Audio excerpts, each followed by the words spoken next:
élèves pouvaient apprendre autrement, en pleine nature, au parc de la vallée de l'Ancélé.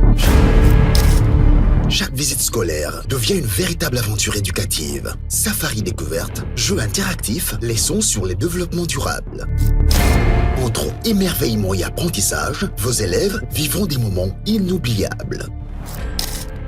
Et ce n'est pas tout. Découvrez l'école verte, un espace unique avec salle de classe, dortoir confortable et petit déjeuner inclus. Ici, vos élèves peuvent dormir, étudier et s'imprégner pleinement de la nature dans un cadre sécurisé et pédagogique. Avec nos forfaits spéciaux école, profitez d'un package complet comprenant l'entrée au parc, le safari découverte, l'accès à la plaine de jeux, un menu buffet et bien plus encore. Et le meilleur, grâce à nos prix forfaitaires avantageux, vous offrez à vos élèves une expérience éducative unique et inoubliable. Le parc de la vallée de l'Ancélé. Apprendre en s'amusant, c'est possible. Alors, n'attendez plus. Optez pour un forfait scolaire selon vos besoins et réservez dès aujourd'hui.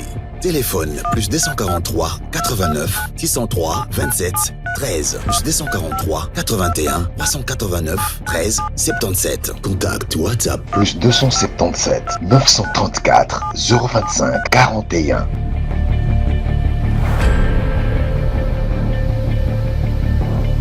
UBC, Université belgo-congolaise, une grande entité éducative à Kinshasa, avec ses facultés modernes, sciences sociales, économie et gestion, développement communautaire et environnemental, droit, santé publique et médecine.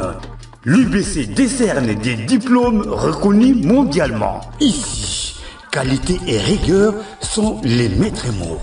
Son grand campus, avec ses 2 tours jumelles, s'enrichit des logis haut de gamme pour accueillir professeurs visiteurs, étudiants en immersion, pour les échanges interuniversitaires et pour une formation pratique adaptée.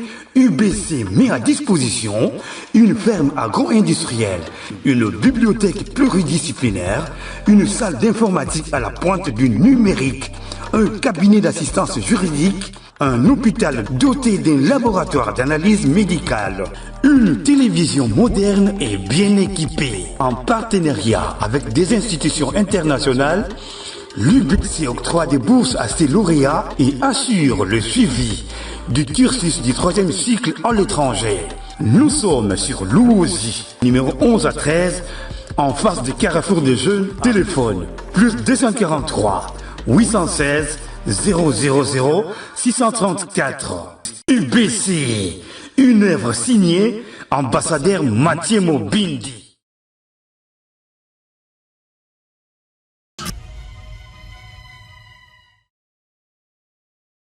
Ya boso na politique tokutana bilo lisusu mokolo ya lelo esengo mingi parce que tolali tolamuki nyonso ekosalama na nguya ya tata mokonzi yango tosengi matondo mingi na nzambe moko nkolo yenda yebi kobatela biso yango topesi bino mpe mbote, une occasion pour nous de vous saluer partout où vous êtes. Vous nous suivez dans le monde entier mobimba bokotala biso na ba réseaux sociaux nyonso eza na kati ya bosolo. Vous qui nous suivez sur Facebook, nous vous disons merci beaucoup pour l'attention que vous accordez à cette émission d'aujourd'hui. Bino pe bakolanda biso na YouTube topesi bino mbote bisika bozwami bandeko banso ya République démocratique du Congo ozala na Congo central wali na Grand Bandundu tomoni bandeko ya Kenge esika bwali bandeko ya Kikwit topesi bino mbote bino banso bakolanda biso na Grand Kasai bandeko mbote na bino na Grand Équateur partout où vous êtes wali na Mbandaka topesi bino mbote mingi bana ya ville province ya Kinshasa ba différentes communes nyonso ezali na kati ya Kinshasa mbote bisika bwali lelo twali na bandeko mibale oyo tokosola na bango penza maïma tali ba secteur oyo bango bazali ko gérer parce que bazali ba chef ya ba entreprise privée bango moko ba tie penande balobaka ba tie force ba tie na o etali mosolo po ete makambo ekende liboso na kati ya ba entreprise na bango tokosola na bango parce que ba eli biso mwa masolo mingi po balobi ba tamboli na ba chaîne ebele nyonso wana kaka pona ko beta lisolo soit ko dénoncer gestion o ezali opaque o ezali koleka na kati ya RSI respect tokosolola bandeko bakopesa makanisi na bango tokosolola pe mai matali parce que c'est l'actualité politique au pete ezali pour faire la une na ba journaux na biso nous savons tous c'est depuis la semaine passée avec la démission et la président de l'Assemblée nationale Vital Kamerhe ainsi que les rapporteurs adjoints madame Dominique Munongo et juste après soit vendredi la plénière a encore examiné car il y a député soit membre ya bureau oyo basengaki penza batala bakana bango par rapport à gestion oyo balobaki ali que PAC tokosolola na kati ya national parce que nous avons vu 3 membres ont été reconduits bandeko bala kati ya plateau bakopesa makanisi na bango par rapport ya la situation nyonso soit actualité nyonso tosili ko présenter bino mais avant tout que je vous présente mes invités aujourd'hui nous allons d'abord lire les informations du jour. Justice. Procès Kabila. Les verdicts attendus ce mardi dans une affaire aux lourdes implications. Congo central. Judith Souminois lance la route Mwanda-Yema et inspecte la nouvelle base navale des Banana. Nord Kivu, des écoles de Walikale paralysées par les affrontements. Maïndombe, Jacquemin Chabani, VPM de l'intérieur et sécurité, lance l'opération Ndobo pour renforcer la sécurité. Ituri, le gouverneur lance les travaux d'asphaltage de plus de 20 km de la voirie des Bounia. Lubero, une dizaine de centres de santé peinent à rouvrir suite à l'insécurité à Bapéré. Au Katanga, un nouveau chef installé à la tête du centre de formation militaire de Moura, nous sommes là à Likasi.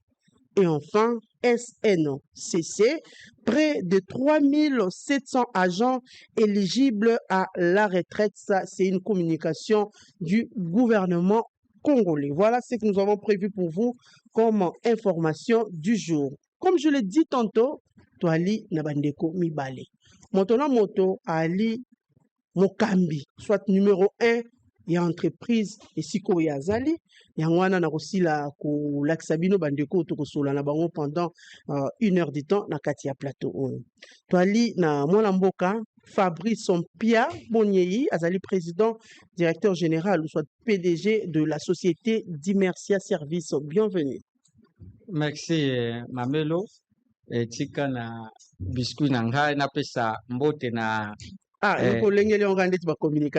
napesa mbote deja na DG Dan tolekaki na ye mpe na bosolo awa DG Dan Kapebwe tozalaki na ye mpe na tata Sango Mokonzi awa ye aza bongo nde toza koloba bongo aza kutu na réunion en direct na bainvestisseur na bamarocain soki awuti na Maroc akokende na Malawi azokende mpe Australie parce que ngai nazalaki na invitation na Australie me natindi ye akende kuna parce que nga nawumelaki déjà libanda ya mboka et napesa mbote na ba entrepreneur nyonso o baza na kati ya République démocratique du Congo mboka ya Esengo parce que et surtout na Kinshasa awa parce que oyebi ke biso na Katanga tolobaka mamelo soki oza na mwa mbongo muke oye kolia yango na Kinshasa te seke okoyo kesenga mbongo wana te parce que mbongo malamu bayaka kolia yango na kati ya Kinshasa awa nde napesi mbote na ba entrepreneur nyonso o baza dessus na esaleli ya bandeko ya RSP o baza bongo na gestion moko eza opaque napesi bango baza na Kolezi ba entrepreneur surtout à Kolezi napesi bino mbote na Bruxelles ba DG Rex et pas wapi même na salon BN ndeko Olivier na Bruxelles soko moni ndeko moni sukiza bongo parce que tokataki suki kuna na salon d'ailleurs même Didier Bidimbo tozalaki na evol moko ministre ya sport ya zalaki kuna parce que yebi mamelo mboka Congo et signé na équipe ya Barça contrat pour que no ba komaka na Congo visite Congo et Nzambe na likolo asali société Dimex a faveur grâce société Dimex a peut a signé contrat na mboka Espagne précisément équipe ya Barcelone société Dimex anda kokoma kotinda ba kongomani nyonso pour que ba kende kotala match na Barcelone bazongaka exclusivité ya visa de ba pesa yango na société Dimex donc ba entrepreneur nyonso boza na Lubumbashi na Kananga na Équateur na Kiri na Mbandaka partout bisika bozali to pesi bino mbote mamelo tika na yebisa yo na yoki na information opesa information moko très important pour na nomination ya mutu moko na likasi mais tika nayebisa yo mbote mingi eza na colonel Dani Kumbi oyo chef de l'état auti ko renouveler apesi confiance atindi ye na Katanga kuna ngai nayebiso ke no mamelo colonel wana tango azalaki Katanga ezalaki kimia mais depuis que colonel wana balongolaki ye à l'époque ya général oyo nani oyo bauti ko interpella wa pasteur alongwaki na époque wana tango wana yoki tata mokonzi mboka aordonné bazongisa colonel wana nayebi soki no mamelo je crois que no akoki kozala mutu ya Congo central Dani Kumbi na époque na ye soki colonel wana aza na Katanga nayebi so mamelo koki kotika ata bilamba libanda koki kotika mutuka libanda bakoyiba te c'est colonel oyo asécurisaka Katanga bien donc tango balongolaki to aliboso ndo oyokaki bakuluna ezongaki oyokaki bakatakatanga bakomi ko menacer parce que colonel wana abimaki bayaki kolongola ye mais tango biso balushwa nyonso na balushwazi tango toyoki keno tata mokonzi mboka aordonné bazongisa colonel Dani na kati ya garde républicain azongi biso bakatange tolobaki keno en tout cas Katanga sikoyo ekomi na kimia parce que colonel wana atindaka basoda te bakende kobunda me ye moko azwaka arme aza liboso namonaka bitumba na ye à l'époque tango bamai bakotaki natuni ye kutuka eno tozalaki na quelque part natuni mo colonel abino il faut natika bino parce que nayoki bamai bakoti ngana il faut na signer bango toyebise ke non mais ozoti abino en danger alobi ke non c'est ça notre sacrifice suprême donc il faut nakende donc tango toyokaki tata mokonzi azongisi colonel Dani en tout cas nalobaki ke non tata mokonzi akoki kovanda siko na kimia parce que colonel wana nda maîtrisaka Katanga. Voilà, merci beaucoup mwana mboka Fabrice Pia. Toali pe na ndeko Sadok Mposhi wa Poshi voilà le directeur général na kati ya société Videno Venier Vidie c'est ça. Bienvenue. Merci beaucoup Mamelo. Mbote Mamelo sengo mingi ya kokutana na bino. Toyaka mingi tokutana na sango lelo quand même na waki sengo mingi ya kokutana na Mamelo pour la première fois. Voilà, merci beaucoup. Sourire wana yali sourire ya ilongio to mesala romona c'est vrai ce sont des habitués na kati ya bosolo na politique ndenge bango bauti koloba mais sourire wana yali sourire ya mwana mboka o lelo akokamba na kati ya ministère ya ministère plutôt ya défense paix anciens combattants.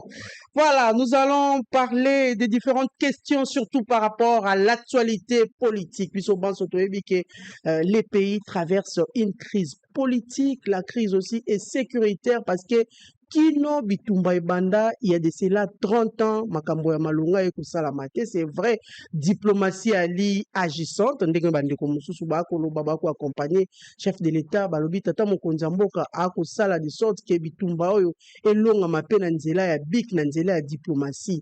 Yango tokomona tango nyonso ba discussion ali na ngambo ya Washington, ba discussion ali na Doha, toujours pour chercher la paix dans notre pays, la République démocratique du Congo. Mais lors de la reprise aussi, il faut dire, il y a rentrée parlementaire na kati ya Assemblée nationale. Nous avons tous vécu cette semaine makambo yaki mwa mingi parce que dès le premier jour il y a rentrée parlementaire, ba député ba yeko présenter ba pétition nungu ebandi likambo ya pétition na kati ya Assemblée nationale pour que bureau ekoya ba tiela ki contre président de l'Assemblée nationale, rapporteur adjoint, questeur adjoint, les 5 membres ba député penza ba tiaki mokano balobi il faut ba kende. Mais après, tout le monde était surpris par la démission.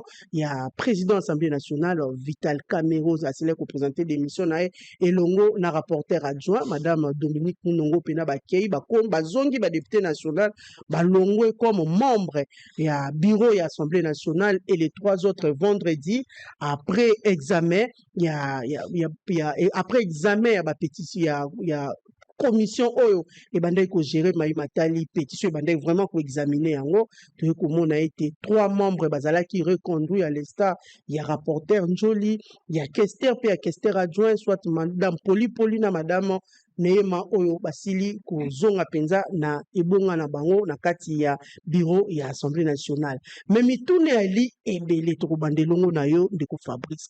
Mingi balobi eske na ngonga oyo Assemblée nationale mikolo yali mingi te bali kaka na 3 mois situation sécuritaire ezali makasi et kopesa même pas pour la République parce que s'il faut dire mais on ne sait plus réfléchir parce qu'il faut d'abord mettre fin à cette situation à l'est de la République. C'était une priorité na démarche oyo ba député basalaki na kati Assemblée nationale le fait de faire partir Vital Kamerhe et les rapporteurs adjoints. Merci Mamelo. Oyebi ke information oyo tango tozalaki na mikili ya poto oyo tokolobela et nayoki ndeko Vital Kamerhe a démissionné. Oyebi ke biso ba entrepreneur nous sommes apolitique. Mais comme politique yangonde e boostak ba entrepreneur pour que no ba kende liboso, c'est pourquoi nde nazo se permettre na sala quand même un petit commentaire et quant à ce Mamelo ngai nakutana na ndeko Vital Kamerhe bote mais nalandaka ye mingi. Ndeko Vital Kamerhe c'est un économiste de formation. En tout cas soki tozana batamayele na mboko yo ndeko Vital Kamerhe azana kati. Mais kokende ya Vital Kamerhe même entrepreneur to sepeli pona nini. Et je vous informe que non kokende ya ndeko Vital Kamerhe quelque part entrepreneur pe to sepeli makasi. Pourquoi to sepeli? Parce que ndeko Vital Kamerhe ata bokotelié demande d'audience pour que beaucoup tananayi. Que tata mokonza koki kozala occupé. Yo oza motoza oza ko gérer chambre basse ya parlement. Okutana quand même na ba entrepreneur. C'est comme ici boke ko déposer lettre wanande na kati ya poubelle. Tout le monde a quand même même lettre si moi je vous informe ce n'est pas parce que tous na plateau ya ndeko Israël a wande to flatter non au Congo na soko koteli ndeko Israël document ako répondre yo na ta complet soka monique non aza positif pour ka yamba yo ako répondre bino que non na ko yamba bino soka monique non aza un peu empêché ako même continue batu que non bokene mamela yamba bino mais na kati ya chambre wana ndeko Vital Kamerhe ayambaka batute. Mais n'est-ce pas qu'il y a mosala pe administration? Non, Mamelo. Makambo ya mama oyo uchi kotanga wana oyo mama Dominique. Et nakoyebisa yo ke non même Moïse Katumbi azolanda biso place aza na dibana mboka. Nga mukolo moko na bandaki kozwa vol na uchi Lubumbashi na yaki même émission.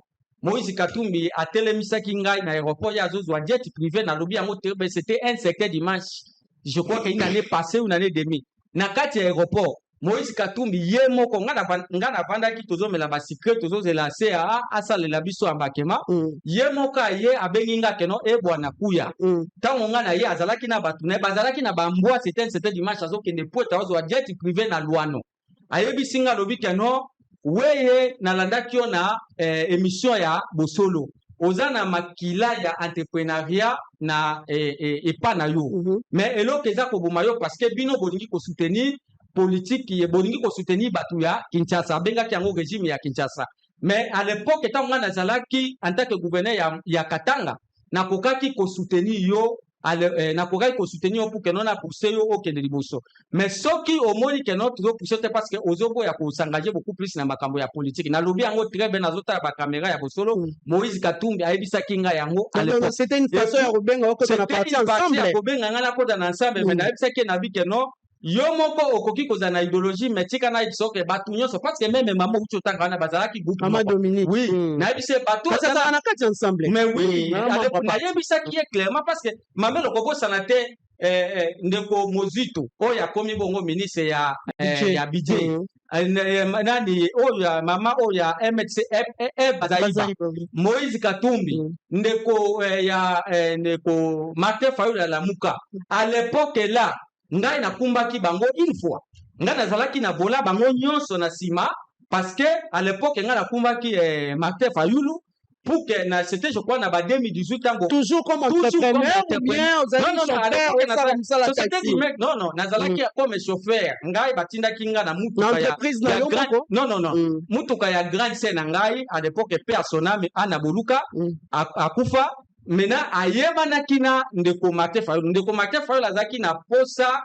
ya kokota na mituka ya batu isu ya katanga te parce que abandaki kobanga risque ezalaki wana à l'époque kaka na 2019 nde batindaki nga na kumba bango. Alors Moïse Katumbi amoni ke Martin Fayulu akoki kozala na mutuka ya ye moko te ekobima mabe nde bango nyonso bazali bozito bazalaki bango nyonso ngani nazalaki chauffeur kaka ya jour moko nde natikaki bango mutu na te na bango le groupe de l'opposition ngani nazalaki chauffeur bango tout bazalaki Moïse Katumbi bazalaki liboso bazali banasima mozito na Martin Fayulu ngani nazalaki chauffeur ya jour wana nde napesaki bango pe conseil à l'époque bayebi nde naesaki bango keno tata mokonzi apesi bino maboko bo etande bo kende bo travailler na ye. Donc na pesa conseil je crois que non à l'époque là peut-être bakorai ko inanga peut-être na conseil wana. Donc na yebisaki ndeko Moïse Katumbi na bi que non batozana bango tout entier baza ko ide yote. Normalement oza mutu moko okoka koyamba okoka koyoka boyoka peli ya ndeko ya tata mokonzi mboka bosala nayi à l'époque. Alors mamelo pona makambo ya ndeko Vital Kamerhe de na uchi ko websa yo c'est un monsieur très intelligent oyo akoki kosalela population mais eloko eza kogoma ndeko Vital Kamerhe asi atia na mutu na ye keno après Tshisekedi nga mutu na kozala président. Alors IDPS pe baza kopesa ye tawana pete yango omoni tozo kokende na ma oyo nyonso tokomi kokende maintenant ndeko Vital Kamerhe pour que a servi population comme il se doit ndeko Vital Kamerhe atia na mutu na ye faut kaka za mokonzi mboka. Or mamelo pona koyeba biso pona biso ba chrétien. Vous êtes sûr il s'est pas prononcé Mboka mamelo toute autorité vient de Dieu. Ne s'est pas prononcé. Non toute autorité vient de Dieu. Papa Etienne Tshisekedi asali 36 ans d'opposition ti akoti na sa mabele après taki seulement en tant que chef de l'état officiellement non. Donc c'est-à-dire asala yango na kati ya salon na ye ezalaki devant ezalaki na palais du peuple te ezalaki partout les places ba président ba prétaka serment ezalaki kuna te. Donc c'est-à-dire que non okoki kozana ba ambition ebele même biso na entrepreneuriat okoki ko bricoler soko oza na kati ya makila nonza bamona to na entrepreneuriat te mamelo yebi okobeta poto même na journalisme soki nzambe déjà mona ote na makila ya journalisme ato oza docteur okosala eloko moko te yango omoni ndeko Vital Kamerhe kokende na démission na ye nga na kati ya poto tango nazalaki il a le leadership leadership bien sûr okoki kozala nango mais vous ne pouvez pas avoir un leadership au-delà ya attaché ya moto aza kotire mboka. Napesa yo exemple mamelo na gouvernement to de gouvernement tous les ministres nyonso moni soki ba ministre baza 50 soko moni ba ministre baza 10 ya malamu yeba ke na 10 ya malamu wana epa eza choix ya tata mokonzi mboka. Soko tali même mozito komoni eza choix ya tata mokonzi mboka. Soko tali même général ou aza ko gérer grand katanga Edi Kapenda omoni musala sosala ya malamu okomona keza choix ya tata mokonzi mboka. Otali Jean Pierre Diaou okomona eza choix ya tata mokonzi mboka. Soko tokekute pa ya ndeko ministre ya affaires étrangères terrestres okoloba keno oyo nde tata mokonzi mboka. Soko oke na assemblée nationale kuna otali deuxième vice-président Mbosso même nde nayokaki Mbosso azoyebisi le député moko ke nyonso ezalaka te ya tete bato bamonaki yango eza lokola ironie mais Mbosso en tant que maître en tant que maîtresse ayebi que non ayebi politique ndenge ezalaka ayebi ba je ya ba député mususu eloko ayebisaki que non komu makambo nyonso ezalaka te tete bato bakanisaki yango eza ironie moko boye mais Mbosso il était très sérieux na makambo abandaki koloba. Soko otali Doudou Fambwa ministre ya finance otali ndeko Mozito otali ndeko Guy Luando soko otali Jean Pierre Bemba otali DG Placide ya Jekamine okomona keno eza choix ya tata mokonzi mboka. Mais le reste batikali wana batu nyonso bazosala ezala na entreprise ezala na ba société publique ya l'état ezala na gouvernement na ba ministre ezala na okomona batu nyonso ya malamu baza kosala okomona keno eza choix ya tata mokonzi mboka. Mais batu nyonso ozomona wana tozobenga bango ba coopéra politique okoyoka kaka keno auti na famille politique oyoka géopolitique nde bato wana tata mokonzi mboka aza na choix te oyebi déjà système politique na biso il faut déjà bozana bino yo surtout bosangana pour que no bo gérer tata mokonzi ya mboka aza na choix te meme bato ya mabe soko otali meme bandeko ya RSP oyo baza kogérer RSP je suis sûr connaissant mwana ya mama mak meme ndeko azogérer RSP balaki korekomande ye tolobela yango makambo ya RSP une minute po tozwa mpe ndeko Sadok aza pembeni na biso yebisanga ntango olobi mwa eloko moko etike ngai ntango olobi bokutani na Moïse Katumbi, l'opposant politique Moïse Katumbi, aisi yo ye soki tangaki gouverner ma booster yo mais yo lingi mingi bato ya ville ya Kinshasa. Est-ce que pour booster quelqu'un pour que muto kende de l'avant il faut à tout prix à la gouverneur? Non, bon, aboni à l'époque la volonté est là mais misolo zangi to misolo ya volonté de muto parce que ye moko na aéroport na zolo bayango moi je suis chrétien nga naza chrétien nga na koki jamais koko c'est la mutu de kambo place azate Moïse Katumbi ayebi kena to kutanaki na un secteur dimanche nga nazalaki na bato avion ya serre ezalaki na senga na zwa vol ye azozwa jet privé na bambwa na ifalaki de pointe ayebisaki nga yango na tunye Moïse Katumbi alobaki ka alandaki nga na bosolo na émission c'est-à-dire à l'époque pour na yé Moïse Katumbi ezalaki peut-être bato tout bazo na Kinshasa koleka peut-être na bosolo peut-être bazo soutenir bazo nga peut-être pas na peut-être nde azwaki exemple na azwaki exemple wana mais c'est ce qui m'avait dit que non ozana makila ya entrepreneur soki ezalaki que non à l'époque on a ezalaki gouverneur na ko booster yo entrepreneur numéro 1 na kati ya Congo. Voilà, merci beaucoup. Voilà mboka poshi wa poche. Voilà, toti kolanda ndeko Fabrice likambo ya Vital Kamerhe o penza na éviter ba mosusu ba ki surpris na démission mais ba mosusu pe ba ki surpris parce qu'on s'attendait à ça peut-être. Mais aujourd'hui dans le monde il y a entrepreneuriat parce que pour monsieur Fabrice c'est normal. C'est normal, il fallait Kamerhe à Kendeati Kapenza bureau présidence ya Assemblée nationale azonga député simple parce que porte kangama ki makasi na nzela na ye même entrepreneur aziyebaki kuyamba bango te. Vous soutenez cette idée? Je soutiens. Il devait normalement partir. Bon, il devrait normalement partir. Normalement, ndenge ndeko Vital Kamerhe ayaka na présidence de l'Assemblée nationale na maponami. Baba ponaka ye c'était les députés. Nde baponaka ye. Pour akamba chambre basse. Et na kotia ye wana bamoni ke musala o bapesaki asala yango ndenge kisengelaki te. Bango pende ba décider que non comme ça to kotsa mukanda to bimisa ye to luka mutu musu akotia. C'était prioritaire pour na bango. So bomoni ke muto bacho wana o servir mokonzi mboka ta o servir mboka te selon o ndenge bango basengelaki bazaki na raison. C'est la même chose pas na biso pe biso anani ba entrepreneur. To kotsi mikanda mais peut-être bayambi biso. Mais ça vous réjouit en quoi le départ de Kamerhe? Bon, ça nous réjouit pas parce que nous les entrepreneurs nous sommes apolitiques, mais loko to kosenga peut-être o mususu akoya wana ayo kambela ba entrepreneur. Oh, azaka liboso bandako yamba bino. Parce que mutara liboso ya président Mboso motonyo so ayebi. Oui, président Mboso bandako yamba ba entrepreneur. Ayamba ba entrepreneur nyoso. Non, nyoso te mais ba koya non on ne peut pas voir tout le monde ne peut pas être satisfait comme préfet, mais ezana ba o ba kozela satisfait na ba musu ba kozela satisfait. Mais président Mboso quand même azaki que so beaucoup ti mukanda que no bozo le seigneur audience beaucoup audience facilement et pas président Mboso. Et après gain de cause yakini après l'audience c'était quoi? L'objectif c'était seulement il y a encore audience que mon Mboso ou bien non audience préoccupation boye nango pour trouver solution nango. Ba préoccupation to ye nango to trouver solution en tant que papa. Mobote za demande nyoso nani bana basenga ka ya pesa ka obligatoirement selon demande bana te. Tozo lokola papa na biso papa François Mamba. Tout ça là qui point de presse moko na showbiz. Après showbiz tout ça limbela. Papa François Mwamba qui en tant que conseiller chef de l'état habité. Bana moko bazo belela wana bana posananga. Abeni biso entrepreneur. Ayambi biso, ayoki biso. Après koyoka biso abi o mbela na bino ko sala effort ko e ko mape na mato ya mokonzi mboka. Ayamba bino ayoka pe bino parce que mokonzi mboka ayoka ka mato nyoso.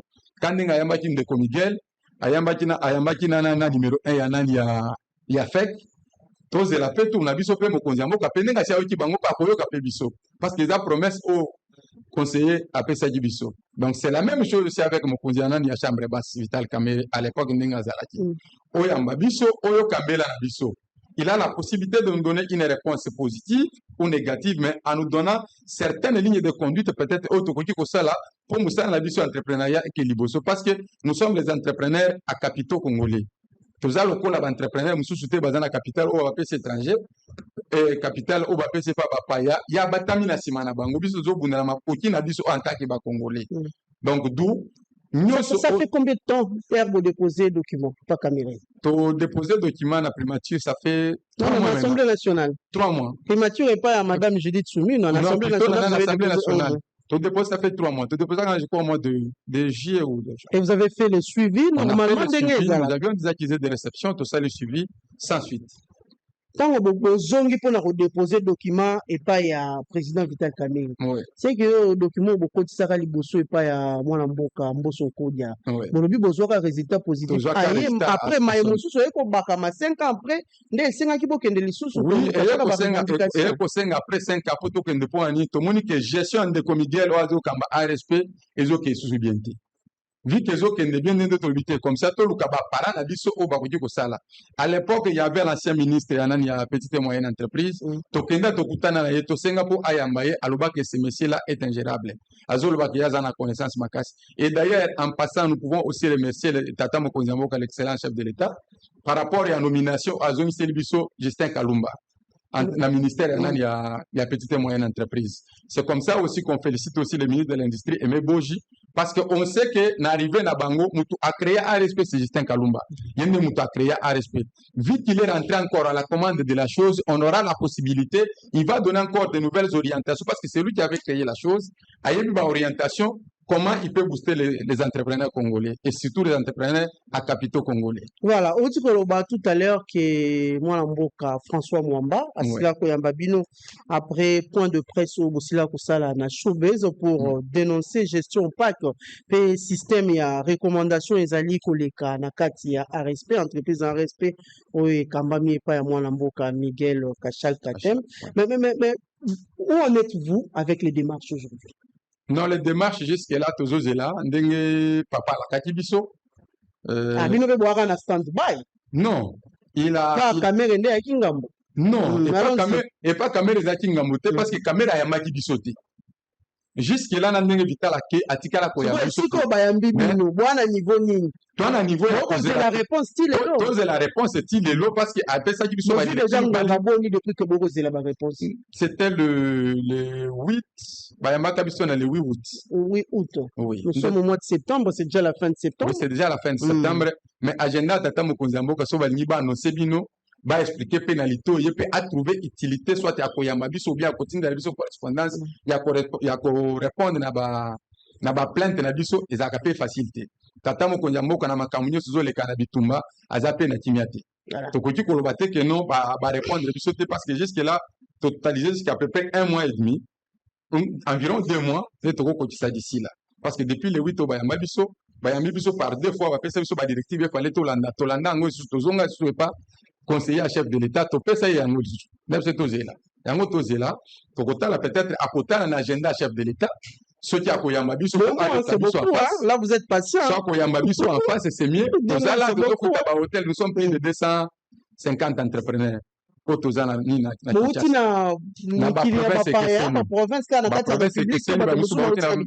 mikili ya bapaya tozana ba DG Janice d'ailleurs pouvait être avec nous sur le plateau c'est parce qu'il est convalescent tozana ba DG José n'est pas aquí en Afrique du Sud parce qu'il y a des négociations malgré ça to croiser ma beaucoup côté tozo kendeka ko loka tozana ba DG Dan yazana Maroc akepe ko négocier na ba partenaire mususu parce que nous croiser ma beaucoup côté quand ndenge DG Fabrice c'est pas que ndenge na mikila poto ko luka pe ba marché mususu tout le monde a ce qu'on peut faire nous on parle négocier tata Mokonzi Mboka na minto et loko za priorité na mesa na ye eza makambo guerre mais abiso pe tozo comment essayer d'amener quand même la classe moyenne parce que l'État n'engage pas. C'est les entrepreneurs privés ou c'est les sociétés privées qui engagent et qui paient bien d'ailleurs les Congolais. Surtout les fonctionnaires de l'État, mais si vous voyez dans les secteurs privés, c'est là où on paie bien les gens. Raison pour laquelle nous sommes en train de chercher, nous aidons les chefs de l'État, à gauche et à droite, il y a pour négocier, va marcher à Libanda, pour tout le monde en dénini. Quand DG Fabrice Akenda, il faut négocier pour côté Europe, côté Afrique, Tokabola qui Afrique Andé, DG Dan, à qui on négocie côté Afrique du Nord, Maroc et banani Namibie ainsi de suite mais côté Afrique du Sud totindaki DG José Ndakenda qui négocier ngana DG dans na DG Janice totikala ki lokola ba base arrière pour nous garder l'entrepreneur qui na banque. Voilà, merci après son beaucoup. retour on fera tout faut que peut négocier ba marché aux autres élections na Voilà, Australie. merci beaucoup moi Mboka Sadok. Merci. Ndeko Fabrice tozongelio c'est vrai ndenge Ndeko Sadok alobi bo komaki tina niveau ya organiser point de presse et botamboli na baetando mingi na kati ya ville na biso botamboli na ba chaîne ebele ya télévision esika openza bolingaki bodenoncer ndenge bokoloba gestion opaque ya Ndeko Miguel na ngambo ya ARSP bandeko bakolanda biso fo bayeba gestion opaque c'est vrai ali moto ya sous-traitance na kati ya entreprise ou azali kokamba mais bisa biso nini bozali komona ya mabe tant beaucoup ba gestion opaque on peut la caméra kendeli kuna te ngambo ngwa gestion opaque gestion ali chaotique to ebi na kati ya gestion opaque wala détournement ya na kati parenthèse ya détournement. Est-ce que vous avez eu le temps d'échanger avec lui? Vous avez eu le temps, il y a beaucoup de ça, documents, vous avez eu le temps avant que vous portiez ma critique sur cette gestion opaque. Mamelo, tikana ebiso keno ngai na province ya papa nanga na Grand Équateur balobaka keno il faut kobenga nyama na kombo na ye. Parce que ceux qui tozo bengo mamelo pourquoi c'est parce que sanga zate yo motoza wana antake mamelo mwasi c'est oyo sanga lobaka les propos tenus engage que non son notaire et puis na kati ya ba divergence politique tokoki ko se contredite mais ngai tikana na esika moko ndeko alikaki pona makambetanga maki ya François Mwamba entre yena pe sa différence entre François Mwamba, conseiller à chef de l'État, na Vital Kamero aza président ya Assemblée nationale. Démissionnaire, voilà. Oaza démissionnaire. Merci Mamelo. Alors, différence entre ndeko François Mwamba na ndeko Vital Kamero démissionnaire ya président ya Assemblée démissionnaire ya Assemblée nationale. Ndeko François Mwamba tango biso tokendaki kokotisa document et pas na ye, nous ne l'avons pas fait de suivi.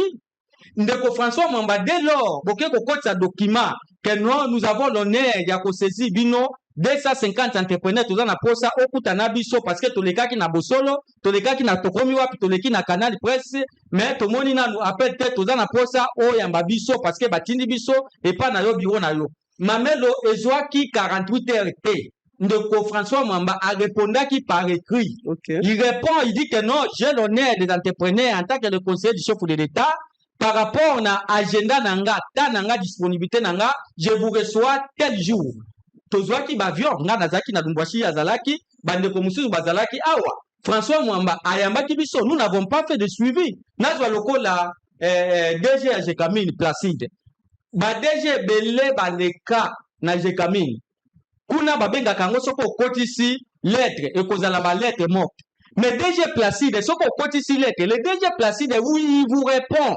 Azo répondre bina lobi que non, marché oyo sengi batu misusu baza nango mais là peut-être senga ba marché mususu. C'est-à-dire le DG Placide de travail. Nous ne sommes pas ici pour na kosa la publicité ya qui que ce soit.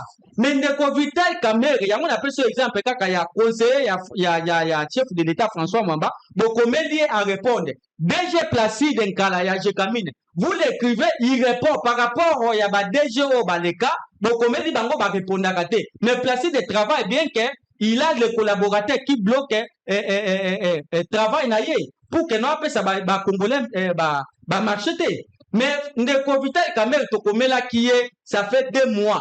Alors que tokomeli na sima ya François Mwamba. Ndeko Vital Kamere a répondu Madame Judith la première ministre tokomela yepe atikala ko répondre mais je me pose la question babiro wana tango chef de l'État azo nommé bango pona bango moko ou bien azo nommé bango pour que ba yamba ka entrepreneur. C'est pourquoi côté wana atako ndeko bon mutu na mutu ayebi ndenga sala ka ba lecture espérons politique na ye mais nga côté wana na moni que côté ya administratif ndeko Vital Kamere ko kene na ye akoki ko kene na ye ça ne dérange pas. Alors, toke ne même le ministre Moussou Nabosanaki ndeko Eleze Ntambu. Auti kono me ministre karate awo. Mais soki okomeli ndeko wana ndeko ministre ba installer na unte. Mais okomeli il vous reçoit.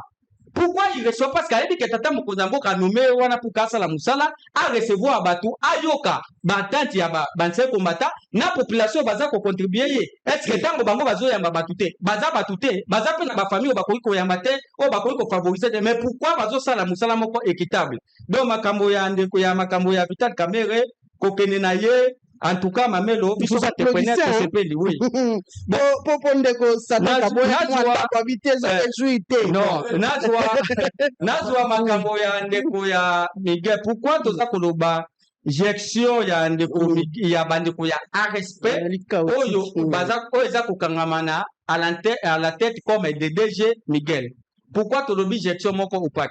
Mamelo na yebite batu ya service ya renseignement boko lukali susu nini pour que non bebisa biso to pesa bino ba preuve tangible bomonaki na RTNC bomoni na télé 50 bomoni na ba canal de presse bomoni un groupe ya coopérant on a obenga bango les coopérants dans l'entrepreneuriat ba wayamba moko bo baleki na RTNC ba ye ko le remercier ba lobi que non to ye ko remercier DG Miguel parce que apesi biso ba marché net grâce net au signé ba marché mamelo tika na biso eza ba d'information moko grave. Il faut service de renseignement pas se renseigner c'est-à-dire ndenge ba entrepreneur wana baleki na RTNC pour que ba remercier ba signer ba marché ba signer ba contrat na Kiko. Est-ce que c'est le DG Miguel qui donne les marchés? Non. Est-ce que c'est le DG Miguel? Il faut pas remercier. Non. Le DG Miguel a été le bénéficiaire d'une ordonnance présidentielle. C'est un régulateur. C'est comme un régulateur. Ndenge ni boya ko remercier parce que tata mokonzamboka na kisanga na lobaki que non ngai na kusala ba jeune entrepreneur ba millionnaire. Et mamelo nga natanga kamingi parce que naza entrepreneur moko ba lokoti na kingasani tout bien na marché te ko komisa entrepreneur. Non. Nga naza entrepreneur ya solo ya makila. Natangi na parmi 6 projets pilotes ya soumis na dia ya gouvernement oyo to uti kotanga lokola bande ko gilwando ba elezende to uti tanga bango ba ministre.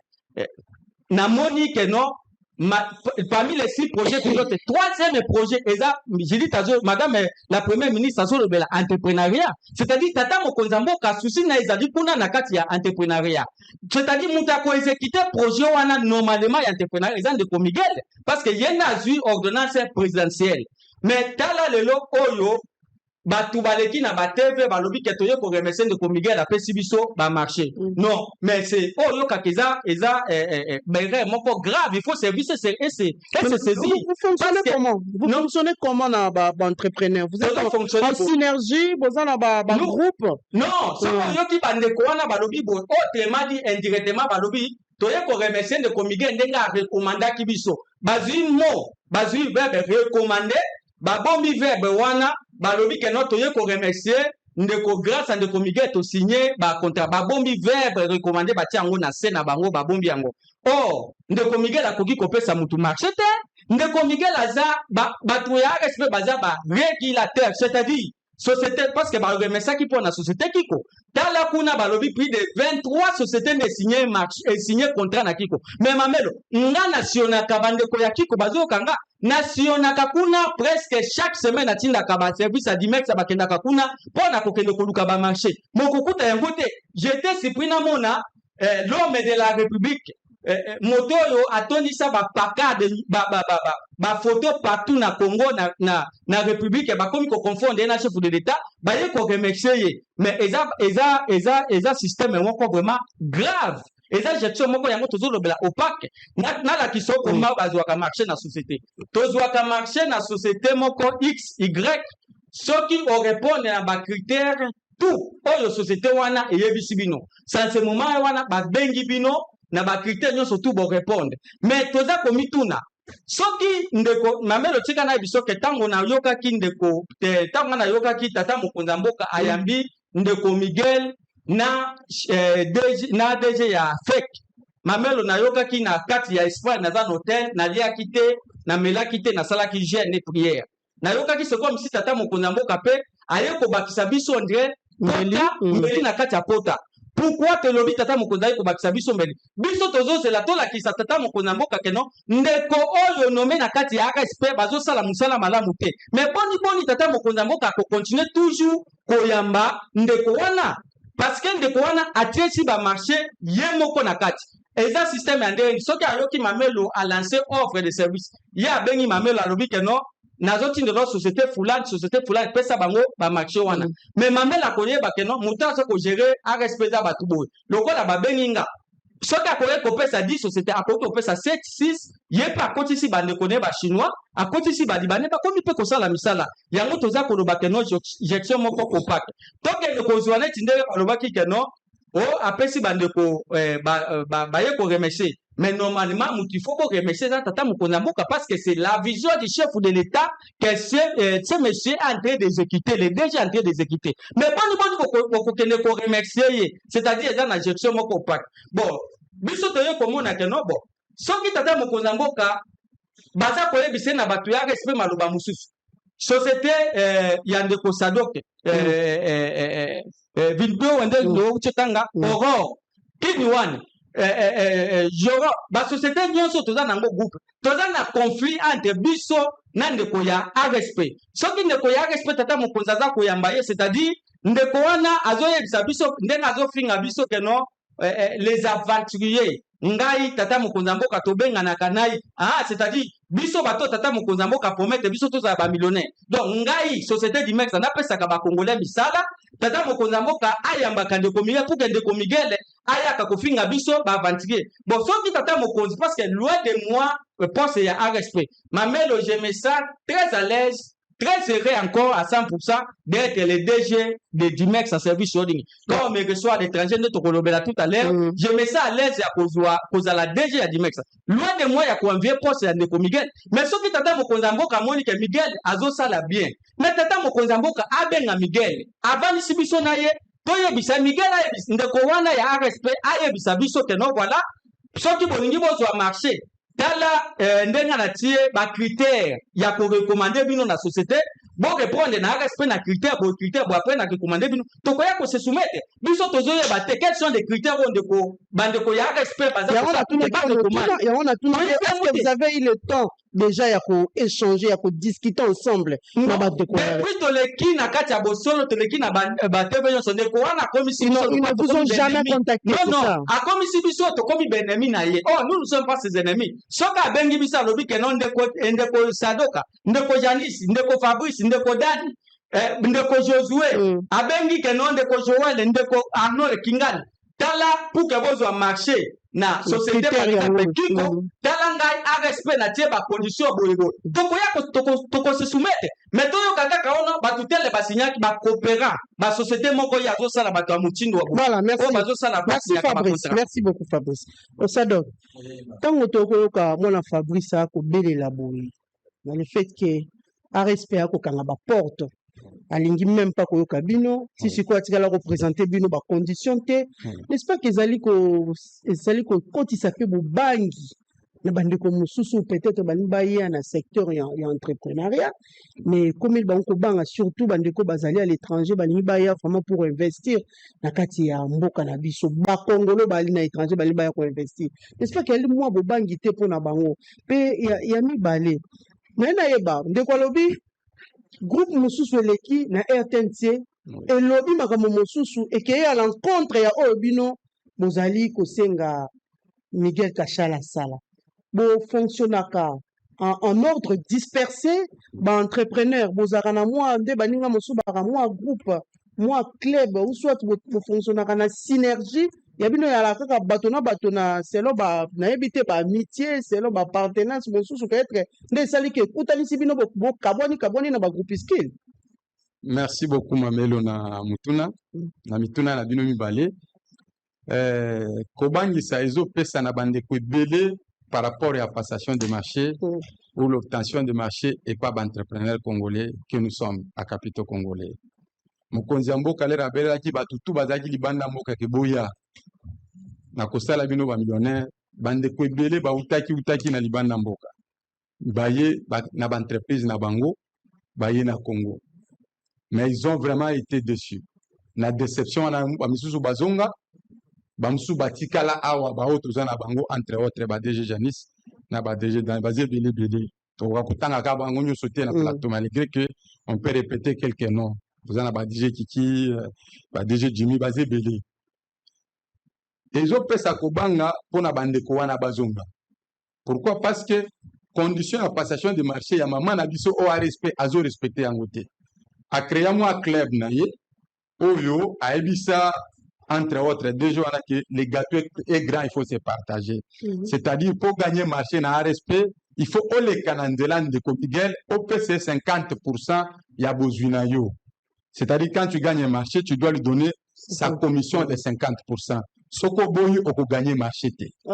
Maintenant, nous sommes retrouvés que comment tu vas gagner le marché avec comment tu vas te retrouver ou fonctionner avec ça. À créer moi site mon respect. Dans ce site au postuler au gagner qu'à marché.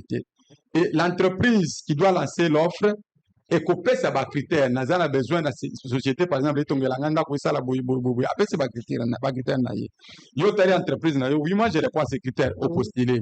Au cause à noter. Pourquoi? Parce qu'il y a ces entreprises que lui-même il a créées qu'il va envoyer là-bas. C'est en général d'abord, en quelque sorte, un fonctionnement. Donc, il va envoyer ces entreprises à lui privé, assis à béni un téléphone. Kiko, je te recommande telle entreprise, telle entreprise. Camille, je te recommande telle entreprise. Pour ne citer qu'en quelque sorte les entreprises publiques. Pour te citer, privé, te local, donc, voilà au moins la passation du marché à niveau de respect. Et là, ils ont des souffrances. Alors, quand nous sommes retrouvés que non, nous sommes marginalisés, maman Nabiso a respect à côté de Kamamukonzi, Banomaye, na ordonnance pour Asungabiso, en tant que les entrepreneurs, to postuler au gagner marché, na norme nenge sengeli, tozo gagner marché. Yango toleki na nzela média. To meti kobele la poyoka. Malgré ça, il n'a pas compris. Il a eu des correspondances. Il nous a pas cherché. Nous, au moins, il y a commenté l'entreprise. Atindi bango pour répondre à des médias. Mais ces entreprises-là, gagner marché, ils l'ont bien prouvé. Et les cas où nous avons l'édition sous la presse écrite, comment. Au lieu de remercier Mokonziamboka, bango va remercier Nani Ndeko Miguel. Ça prouve que c'est Miguel qui les a facilités à obtenir le marché. Ce n'est pas Mokonziamboka. C'est-à-dire Zapon a le parce qu'il y a une ambition quand on pense la vision chef de l'État. Quand on a tchatcha ba photo ni wana Congo Mobimba. C'est pourquoi tozo bele la bandeko et bele ba misusu bazati na ba territoire occupé ba Goma ba Bukavu, on doit toujours penser à eux parce que ce sont les entrepreneurs congolais, ils finiront toujours par se rallier à nous. Tozo senga bandeko misusu ba o bazali banda, ils doivent se rallier à nous, on doit pas baisser les bras. Tozo bunda so bandeko bazo se déplacer na soka toko pesa numéro à contact là où on peut entrer en contact. Donc tous ceux qui ont besoin de marcher beaucoup ya parce que suka Mokonziamboka akoyamba biso akoyo kambela na biso à travers banzela nyoso parce que ba conseiller na bazali to ke banzela nyoso za assemblée ezala wapi ba correspondant toujours déposer donc côté kuna to ko banga na biso le côté parce que Mokonziamboka il est là pour tout le monde. Akoyoka biso, akoyoka entrepreneur. Mais pourquoi vous ne fonctionnez pas en synergie? Non, le fonctionnement synergie, c'est ce qui est là parce que ezana ka oya sa. Oui. Bato mususu azo baya baso bakei na kana mususu. Ba oyo bazana ka mususu to kosenga bango baya ko la biso. Bino kana bino ali ka ya ba. Non, ezana problème. Na ba mécontentement. Personne nous liberté générale. Nous kotika la éternel azate na pouvoir. Mutu atamo kota kotika l'éternel na pouvoir. Azana parapluie, mupepekoya makasi. Là, mupepekoya makasi, le parapluie va s'envoler. À côté qu'à la sans parapluie, nous allons le tout puissant. C'est pourquoi j'ai salué nomination de Justin Kalumba Mwanangongo na ministère ya petite et moyenne entreprise. Pourquoi? Parce que c'est lui qui avait créé la respect. C'est lui qui a créé le monstre qui s'est détruit. Toko Zelaye, Toko Tandasu Sulobo Konabiso et pas ministre de l'industrie. Parce que ba contact aux autres la libanda tokoya na batuana même si to gagner marché na nzela na ya respecter mais toza na ba partenaire musuzo ke luka libanda mboka ba koya ba ko travailler na petite et moyenne entreprise tozo senga bande kuana bazo kondiro bango na mabe et pas Miguel balongwa kuna bokuya donc ba créer quand ngende kwa ocholo ba on peut nous mettre ensemble. Miguel n'a pas un problème particulier avec les DG Miguel toza un problème particulier. soit le but que non gestion oui et ça la musala na ende otozolo so tatango konza moka bito Miguel avanda wana biso to vanda awa aloba que non regardez les critères à postuler ko banda boy ezala donc la transparence passation de marché ouais tu un problème n'était toi un problème n'était personne qui envie son poste ya que non ngana comme DG parce que otozali le ngana DG anani VDA hier à Mokuse VDA donc je suis fier de ce que je suis. Nous avions dit que nous sommes apolitiques. Nous avons envié ma poste politique dès que tu as une photo, na bisoto bamba bamba nengazo bamba wana pour un jour bamba nangana comme sokinani non. On vit notre vie privée et peut-être on fait la publicité de nos entreprises pour attirer Bato Libanda pour gagner les marchés et exécuter servir le pays nandenge sengeli. Donc tozo senga na bandeko oyo baza conduire n'erreur. O bazo continuer à fonctionner n'erreur lokola ndeko Miguel. Donc, on a sous casquette ou sous couverture en Ndeko Miguel. Bozonga awa ensemble. Botika kozala kuna parce que mokolo Ndeko Miguel a kozonga bino pe boko se retrouver lokola biso boko zo marché pété. Boko banda kolela lokola biso. Donc, il est souhaitable que muso akoya ko remplacer quand Ndeko Miguel les jours au bakolongolaye. Donc, à respecter pe ba norme passation de marché et c'est la claire en toute transparence. Voilà, merci beaucoup moi Mboka. Sadok. Nous allons demander à la technique bah la biso élément au bandeko ba eli biso na kati ya plateau pour tozonga tout juste après.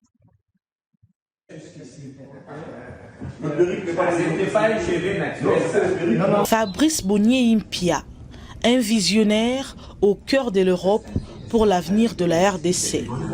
Le jeune entrepreneur Fabrice Bonié-Impia, une étoile montante dont la détermination et la vision sont en train de redéfinir les opportunités d'investissement pour la République démocratique du Congo.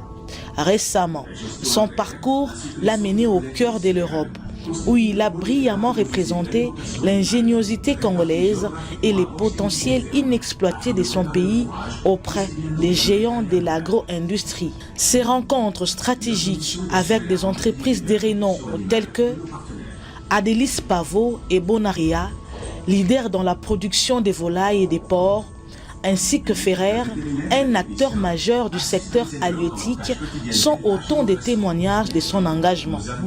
En Espagne, par exemple, ces échanges fructueux avec des sociétés comme ICS et PADESA ont ouvert des perspectives prometteuses, démontrant la capacité de Fabrice à forger des partenariats solides et mutuels bénéfiques. Fabrice Bonié-Impia, PDG de Dimers Service Holding en République démocratique du Congo. Écoutez, ces discussions ne sont pas de simples réunions. Elles sont les préludes à des investissements massifs qui transformeront le paysage économique de la République démocratique du Congo. Le jeune boss ne cherche pas seulement à attirer des capitaux.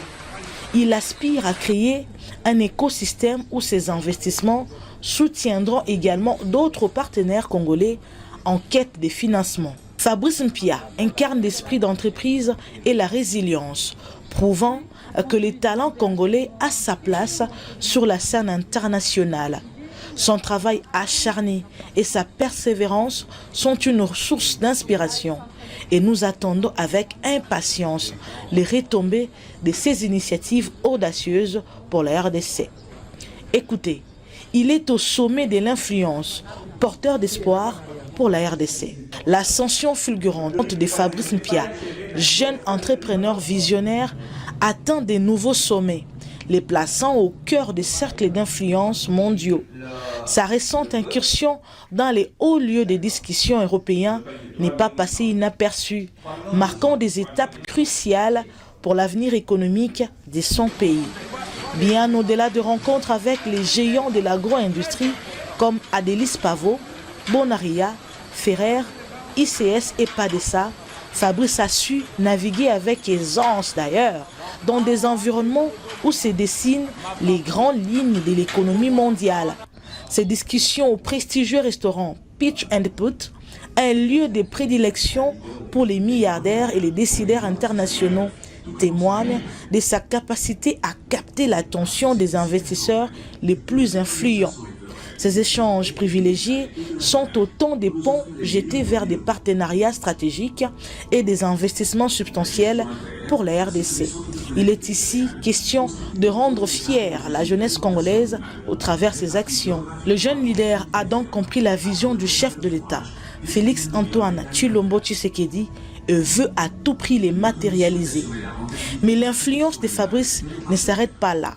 Sa visite au bureau de Lionel Messi, la légende, symbolise sa volonté d'explorer toutes les avenues, y compris celles qui transcendent les secteurs traditionnels pour attirer l'attention et les capitaux vers son pays.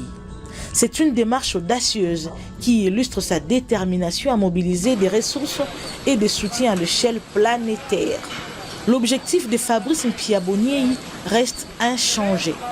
Canaliser ses investissements massifs vers la RDC, non seulement pour stimuler la croissance économique, mais aussi pour soutenir et autonomiser d'autres entrepreneurs congolais en quête de financement. Je l'avais d'ailleurs déjà dit.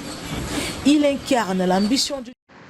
Voilà, merci beaucoup. Moi, Mboka Fabrice, dans commentaire tout que le jeune boss, le jeune leader qui a compris la vision du chef de l'État et veut le matérialiser. Tout le monde pendant plus ou moins 3 minutes avec un commentaire où il y a costaud et Batoba Kolanda Balimbaeba. Kotambola na mikili ya bapaya, yali malamu.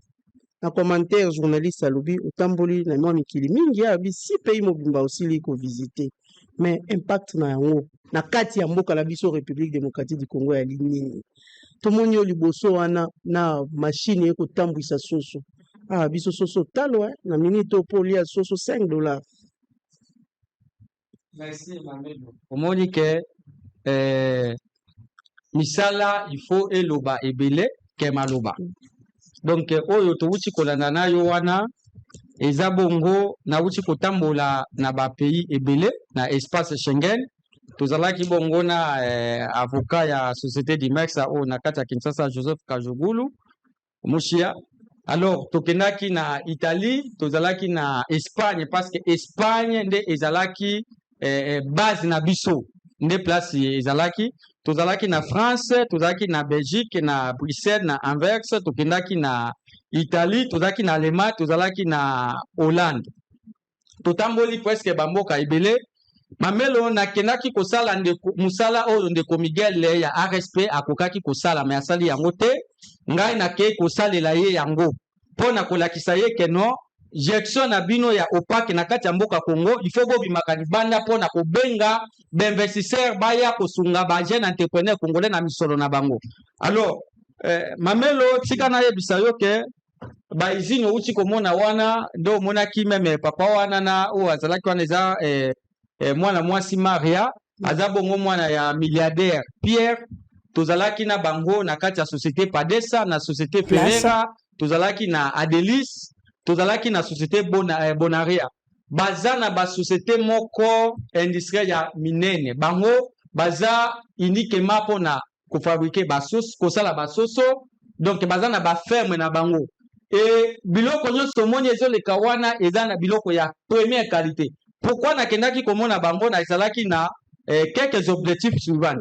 Un, parce que société d'Imex nazana j'ai un projet en cours d'exécution ya kotonga ya onga naza kotonga chambre froide à caractère industriel eza na 15e miliawa na bandi toza na TV eza radio te eza na 15e mili na concession ya bakimbangiste nde place onga naza kotonga chambre froide à caractère industriel oyo eko chambre froide wana eko contenir 10,258 cartons ya ba produits agroalimentaires pona ko alimenter Kinshasa mobimba nde nakendaki kuna nake komona basoso mususu eza na couleur jaune mususu eza na couleur rouge nde natuni bango boni basoso oyo ekomaka na Afrique te ezosuka kaka na Europe awa alobi ke non de bayebisinga babinde ko Fabrice eza biloko ya première qualité nde nalobi c'est-à-dire bino biloko ya première qualité bozosukisa ngo kaka na Union européenne awa biso kuna na Afrique Congo toliaka basoso ya deuxième qualité nga na lingi modèle oyo eke na bi Fabrice mais eza mwashenga na bi non na Congo toza na ba richesse nyonso za batiela biso ba Kongomani bakosomba ba société wana ba soso wana pour que non mabumu pasi esila nde nakendaki kuna koyebisa bango ke non tosala na bango contrat ya partenariat bango bafuni biso ba soso na ba Thomson ya na bambisi ya marque ya première qualité na chambre froide à caractère industriel ya Dimex. Deuxième objectif nakendaki kuna pona koyebisa bango ke non écoutez il y a les Américains baza koya ko investir na kati ya mboka Congo. Diplomatie atata mokonza mboka Donald Trump alekeli bino na esprit nakendaki kotia bango donc a oyo ka keno dans l'entrepreneuriat divisé pour mieux régner. Alekeli bino na esprit bino pe européen botika la simate boya na kati ya Congo toza na ba entrepreneur ya solo lokola ndeko Basadoka ba Janis ba ndeko Dani na ke koisa bango ke boya ko investir na ba société lokola ba Roy pa ba ndeko Josué pour que na ba Congolais baza na ba marché bino botia ba moyen na bino et ko permettre bango ba exécuter ba marché et bozo kabola bénéfice nde na ebisa ki bango biso toza na ba marché mais tokoki kozala na toza na problème ya ba financement na batuninga pourquoi na bik parce que kuna ezaka ka ba chinois bendien ba libanais nde baza ko envahir biso alors bino ba européen boya comme ça ba libanais lokola baza ba na bango to travailler na bino ba européen na kati ya mboka omoni ke malgré cela nakendaki même ko défendre ndeko ya respect indirectement et baza na ba restaurant mi balé mamelo eza na restaurant moko eza ba millionnaire nde bakotaka na bato baza na ba moyen bazo banda na ba restaurant ya ba milliardaire c'est-à-dire soko convaincre bango na discours na yo bazuyo na kati ya ba memio na restaurant na j'étais très fier ya komona ba milliardaire basangani wana o to pesa nimbo to wana c'est un milliardaire espagnol azuinga et tozalaki pe na même na kati ya bureau ya Messi bien kaza libanda mais afungola ki même bureau ne pour que biso to visiter ba ballon d'or ne na originalité nde ba memaki nga na restaurant wana ya ba milliardaire lingo ko ba keno c'est-à-dire on convainc bango na discours na yo troisièmement na bisaki bango na kendaki ko vendre tata mokonza mboka positivement bisika oyo ndeko Miguel akokaki ko kende ko vendre tata mokonza mboka mais asadi yango te nga na lobi keno naza congolais naza entrepreneur tikana kende ko vendre tata mokonza mboka kuna positivement pour que non entrepreneur investisseur baya na ba moyen na bango to sangana na bango mais loko moko batuna kinga c'est par rapport ya économie na biso bon na expliquaki bango na bi tata mokonza mboka anome Mozito heureusement ke maloba na ngai ezalaki nganga ta na bisi bango anome Mozito ndenga anome Mozito soki peut-être tokutani na premier ministre moko aza ko réfléchir lokola matata ponyo nazo sala mutu publicité wate c'est-à-dire soki toza na premier ministre moko aza na réflexion lokola matata ponyo toza na yango nazo benga la premier ministre ameka ko consulter gestion ya matata ponyo ndenga bandaki kosala na Mozito na yebi soki no bakinois na bakinoise boko sepela matata détourner mbongo non a détournaki mais asala ki musala mala le mamelo tika na biso matata ponyo c'est détourner mboka bazela masango matata ponyo baza bato baza kokufa masumo bango bayebeli te pona ko couvrir mutu justice akosi biso détournement ya ba matata ponyo akosi biso te détournement ya ba matata ponyo baza ko couvrir nde mutu ifala matata ponyo lo ba ngoni mbonga bukanga loso ezalaki ngai te ezalaki mutu fulani ngai nazalaki wana ka kopesa ye alingaka zala la mais ya lobaki te yango moni bakalife na ndenge wana menga nazotala esaleli na ye Mozito akendaki mais Mozito ye awa pas même 3 mois bomoni d'impact yango moni tango dollar ekiti na zuka kato na tindeli investisseur na bitala na yebisaki bino ni bango yo baye ndo moni na tangolaki na bamboka wana pona ko convaincre bango tozalaki na ba pona na ba entrepreneur mususu naza kolobela mamelo na caméra na yo naza kolobela chef de l'état entrepreneur oyo kaka oyo tunaki na kati ya salle de conférence na Belgique madame Angèle Mboui oyo aza na Anvers tokutanaki na ye chef de l'état olukaka waza na mbonge belé alinga ya ko investir na mboka okutanaki na ye olukaki ye kuna na salle ya conférence chef de l'état mwana mwasi wana nazana ya wana téléphone tokutanaki na ye ayambi biso na ndako na mobali ya juif wana olukaka baya ko investir nazalaki na bango bayebisinga keno nayebisi bango na kokende pa ya sango soki tosoli mwa mwasi wana aza prêt chef de l'état olukaka ye mama aya tokuta nde omoni objectif à voyage na nga nakendaki kolobela tata mokonzi ya mboka positivement bien que batunaki nga makambo ya Goma nayebisaki bango ke Goma tokorécupérer yango parce que eza province na biso voilà bisalo nga nakendaki kosala na mboka Merci étranger. beaucoup, Ndeko Fabrice. Nous allons terminer avec Monsieur Sadok Poche en poche. Qu'est-ce que vous demandez au chef de l'État? tozosenga chef de l'État azala na courage mingi bitumba azobunda aza ye moko te aza na mibali ebele pembeni na ye bamisusu bazomonana bamisusu bazomonana te baoyo anome na gouvernement nde bazomonana tozorepresente ye mpe toza kodefendre ye na mikili ebele ya poto ka ndenge ndeko Fabrice akendaki kobundala chef de l'État koluka bainvestisseur biso mpe tosuki wana te en même temps biso mpe tozokende ka koluka koconvaincre bainvestisseur toyebisa bango ke epai na biso malgré bozotala mosika bozomona bitumba wana biso tozomona yango te parce que biso nde towana kati ya Congo toyebi ke diplomatie ya mokonzi ya mboka bitumba esi esili nango ekosila parce que toa bana motu moko bakovanda bakoyoka bitumba ekosila que cela ne vous décourage pas venez investir au Congo. Ne regardez pas seulement ou ne laissez pas seulement la porte d'entrée aux Américains, vu qu'on a dit qu'on va signer les contrats avec les Américains qui viendront investir au pays, mais il y a aussi vous, les Européens, qui avez tout intérêt de venir investir au pays, parce que vous ne pouvez pas laisser les terrains vides, parce que le Congo, c'est un paradis. Vous ne pouvez pas laisser les paradis aux Américains. Nous sommes pour parler avec un pays qui est beaucoup négligé, qui est l'Australie. Toujours qu'en Australie, il y a une grande dame très puissante en Australie, c'est une professeure, Madame Karine. Elle sera avec nous, elle va nous recevoir d'ici fin octobre pour qu'elle ne soupe kolobela mboka. Donc convaincre les Australiens, na auto solo na bango, ils avaient dit que nous avions un problème. Ba diplôme na biso à Congo, somo na bana na biso ba dimi na Congo, ba ke libanda mboka po batanga bazana problème. Ebele abatu. Diplôme na biso à Congo est à la considération. Pourquoi? Parce que tous autres ba théorie sans pratique. Alors na auto solo qui na mama Karine na Australie to bine te. Toko sa lelo ko anete toko benga toko zo ba congolais ba ke formation en Australie. Après formation ba yeba sali lelo ko na Congo, quel que soit ba domaine. Toko zonga avec beaucoup plus de détails et loko tozo senga mokonzi mboka ayamba biso parce que nous sommes les entrepreneurs vrais congolais à capitaux congolais, les congolais sérieux. Nde ba biso oyo yango tozobelela ye ayoka biso de lui-même ndenge toyebisaki conseiller François Mwamba alobaki ke akokomisa ngo na matoi na ye à travers votre caméra, à travers votre micro tozobelela batutu entourage ya chef boyebisa chef ke ayamba pe ba entrepreneur mususu atika koyoka kali toyi moko ya ndeko Miguel oyo ndeko Miguel azo présenter ezeloko mususu. La réalité sur le terrain chef de l'État dans ces cas. Nous avons déjà entrepris parce qu'on avait déjà déposé une correspondance à la présidence. Tout déposer la correspondance. Papa François dans 48 heures à répondre. C'est quand le DG Fabrice Alobatiango. Ce que nous avons aimé, quand on vous écrit, répondez selon votre agenda. Je suis prêt pour vous recevoir ou je ne suis pas prêt pour vous recevoir. Et qu'on permette que mokonzi mboka ko yamba biso jour terre.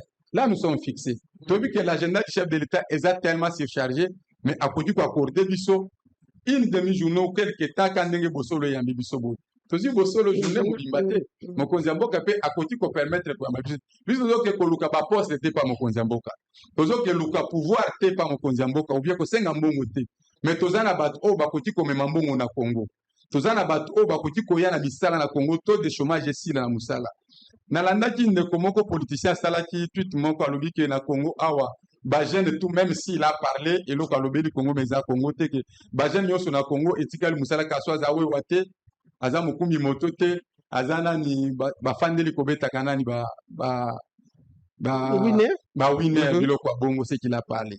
Non, ce n'est pas tous les Congolais. Quand il a parlé ça, ce n'est pas toute la jeunesse congolaise. Il a vu seulement Kinshasa. Mais peut-être il n'a pas pris à yeux chantion bien te. Sauf que dans la province, nous sommes parce que dans la Kinshasa, pas la jeunesse chinoise qui semble peut-être être plongée dans la distraction. Mais il y a les jeunes Congolais qui travaillent. Il y a la jeunesse congolaise qui a besoin de ce travail. Mais nous sommes à mesure de prendre, d'engager les gens. Si par exemple, l'entreprise Aurore va engager 80 personnes ou 200 Congolais, l'entreprise d'Immersia va engager combien? L'entreprise KKM va engager combien? L'entreprise Vidier va engager autant. Au comment que le taux de chômage peut diminuer? Ce n'est pas comme toute la jeunesse chinoise. La jeunesse chinoise, chaque jour vous marchez. Quel est le rêve de toute la jeunesse chinoise? Baribaka, Naza, un numéro matricule. Mais le numéro de matricule, est-ce que occupé sur combien? Salaire combien? Bazo Manchaka. Donc, c'est nous les entrepreneurs qui avions la possibilité. Mokonzi Mboka Ayamba Biso, Ayoka Biso, Ayeba Batumisusu, autres que Kolukela Kaya en tant que les ambassadeurs de la République. Parce qu'on part convaincre les entrepreneurs. Quand Moni, Nani DG Fabrice, la société du maire, à la Kisi O Asali, ils sont prêts à venir. Voilà. Comme on appelle DG Dan Pesika Zali, Dan Chipambe Sika Zali, Akoya Pe na Batumisusu. DG Zozo Pe, Akoya Pe na Investisseurs Mususu. Il y a solo les investisseurs fabriqués. Nous sommes dans l'entrepreneuriat, nous les appelons Bakoya. Mokonzi Mboka Ayamba Biso, Ayamba entrepreneur solidaire que nous sommes. À capitaux congolais, Ayoka Biso. Merci. Voilà, merci beaucoup. Ça donne poche à poche. Merci. Merci P. Namo Lamboka Fabrice. Namo Longo Baksa Maluba Mosusu Tokomina Souka. Technique à Kosala Biso Sim qui est aussi l'ici Penza émission à Biso Abakola Lilo. Bape Sangai quelques secondes. S'il vous plaît. Quelques secondes à Sengi Mamelo et Zapona Kolobela Tata Mokonzambo Kaboyi. Na 2019, Tanga Kenaki ko prêter serment. Alobela kinzamba alobi keno na yo kopesa yo mboka Congo na maboko na yo o gérer yango. Tata Mokonzi Mboka s'est référé na somme 132 oyo dit keno Nzambe abengi bisa alobi keno vous êtes le troupeau de mon pâturage. C'est-à-dire Nzambe tanga zo benga biso tozaba le troupeau de son pâturage.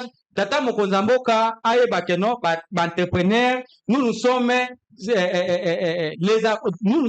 ses collaborateurs oyo akoki koyamba pour que non tola kisa yesu si na biso. Nous ne sommes pas les coopérants dans l'entrepreneuriat. La société d'Imex dont je gère en tant que les garants de Dimex naza peu près na 70 Congolais onga naza kofuta chaque fin du mois bafuta makambo na banque Mamelo naza na chambre froide à karaté industriel onga na koki ko engager au-delà il y a 80 personnes ici sur ce qui est sili ndenge bakoya ko inaugurer na ba ministre nyon surtout bakoya ko inaugurer naza ko senga Tata Mokonzi Mboka ayamba biso topesi Tata Mokonzi Mboka merci ndenge a nommé DG ya sikana FPI bien que bosenga na biso ezalaki DG ya FPI parce que bosenga na biso zana DG ya RSP voilà, mais DG ya FPI ayamba biso ba entrepreneur pour que non Atia Misolo a accompagné Bisoto pour exécuter le projet Nabiso. Merci beaucoup, Mboka Fabrice. Merci aussi, Nandeko Sadok. Nous sommes arrivés à la fin de cette émission. J'espère qu'il y a une deuxième partie de l'émission Bosolo la politique juste après ça. Mais nous présentons d'abord le joyeux anniversaire à Madame Naiso Niemba. Madame Naiso Niemba, Azali docteur Naiso Niemba, de la part de chef Blanchard Ipipo, chef ya village Vunda. Nous sommes là dans la commune de Mongafula. Ndeko Nayo, Ndeko Blanchard Ipipo, Nde a tombé Lio Penza, Mokolo Molamu, Mobu Molamu, Tika Itembula o ya Sika, Osiliko Banda, docteur Nice, ici la Rosala, Mbula Esengo, ezala na prospérité, ezala na bénédiction abondante pour que maïma sokusala et que dans liboso au connaître victoire et succès na maïma sokusala pe na oyo ko entreprendre encore une fois de plus. Joyeux anniversaire, docteur Naiso Niemba. Voilà, nous sommes arrivés à la fin, très chers téléspectateurs. Merci. Et si vos élèves pouvaient apprendre autrement, en pleine nature, au parc de la vallée de l'Ancélé? Chaque visite scolaire devient une véritable aventure éducative. Safari découverte, jeux interactifs, leçons sur les développements durables. Entre émerveillement et apprentissage, vos élèves vivront des moments inoubliables. Et ce n'est pas tout. Découvrez l'école verte, un espace unique avec salle de classe, dortoir confortable et petit déjeuner inclus. Ici, vos élèves peuvent dormir, étudier et s'imprégner pleinement de la nature dans un cadre sécurisé et pédagogique. Avec nos forfaits spéciaux écoles, profitez d'un package complet comprenant l'entrée au parc, le safari découverte, l'accès à la plaine de jeux, un menu buffet et bien plus encore. Et le meilleur, grâce à nos prix forfaitaires avantageux, vous offrez à vos élèves une expérience éducative unique et inoubliable. Le parc de la vallée de l'Incélé. Apprendre en s'amusant, c'est possible. Alors, n'attendez plus. Optez pour un forfait scolaire selon vos besoins et réservez dès aujourd'hui. Téléphone plus 243 89 603 27 13 plus 243 81 389 13 77. Contact WhatsApp plus 277 934 025 41.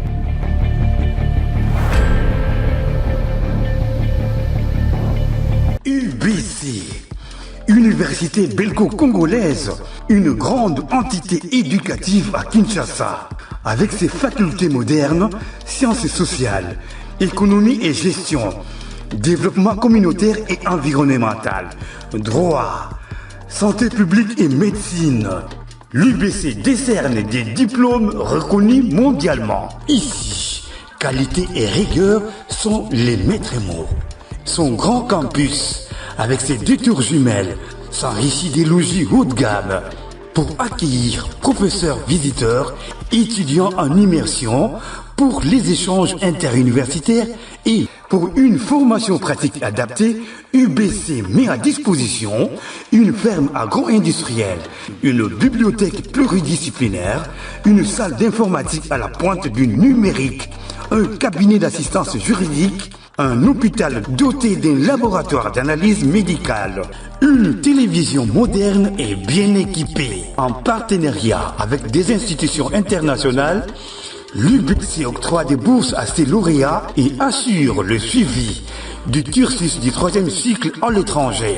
Nous sommes sur Louosi, numéro 11 à 13, en face du Carrefour des Jeunes. Téléphone plus 243 816 000 634. UBC, une œuvre signée ambassadeur Mathieu Mobindi.